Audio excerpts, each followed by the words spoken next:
Boa tarde, alunos do sétimo ano da Escola Rosa de Sarão, tudo bem com vocês? Alunos, vamos estudar hoje um pouquinho sobre dois povos muito importantes lá na África, né? O povo Iorubá e o povo Banto, tá? Foram duas principais sociedades que existiam lá na África. O povo Banto e Iorubá também foram dos primeiros, principalmente os Bantos. Eles foram no século XVI e XVII, aqui no Brasil, foram os primeiros povos a serem escravizados e trazidos para cá para o nosso Brasil, tá? Para trabalhar nos canaviais, foram eles. E o nosso país também teve influência de algumas línguas desse dialeto que eles falavam, que era o dialeto Banto e Iorubá. Então, temos muitas palavras que são originárias do dialeto deles. Aqui eu vou falar um pouquinho para vocês sobre o povo Iorubá, tá? O povo Iorubá, eles tinham uma crença, tá? A religião deles era baseada em uma crença ancestral, tá? Sobre os orixás. Aqui eu coloquei para vocês. Para eles, o deus principal era chamado Olorum, ou Olodumare, tá? Era o deus principal, o criador de todas as coisas.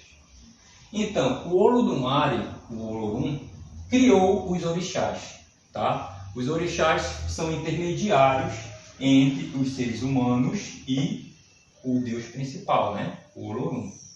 Então, temos os orixás da água, né? Os orixás do vento. Então, para cada orixá tem uma função, né?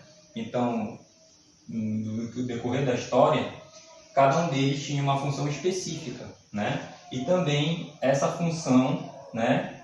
Cada humano, como os humanos estão aqui embaixo, né? Eles tinham que recorrer aos orixás, aí dos orixás até o Olorum, tá? Vamos falar um pouquinho hoje sobre a civilização do Congo, tá?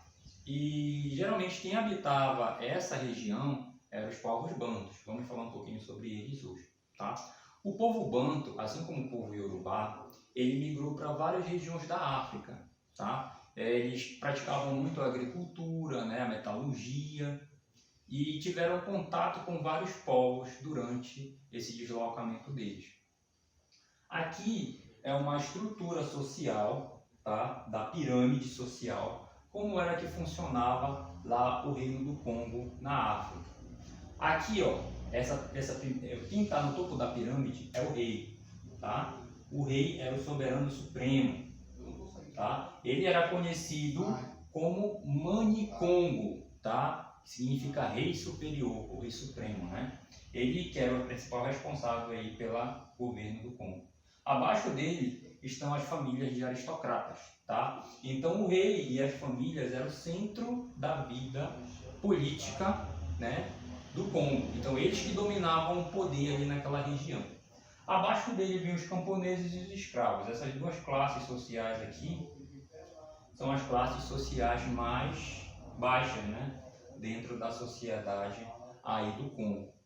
Aí olhem só, aqui no livro de vocês, lá na página 25, né, fala assim: organização social e política do Reino do Congo. No século XV, desculpe, após os primeiros contatos com os portugueses, o rei do Congo, né, Iwene Congo, se converteu ao catolicismo e foi batizado com o nome de Dom João. Então, olhem só, como eu falei para vocês, os Iorubás, o povo Iorubá, assim como o povo Banto, né, principalmente os Bantos que dominavam a região do Congo, eles eram politeístas. Mas quando eles começaram a ter relações comerciais com os portugueses levaram para eles a religião católica, né? Então, esse rei do Congo, ele se converteu ao catolicismo, né? E passou a se chamar Dom João. E a capital do reino passou a se chamar São Salvador do Congo, né?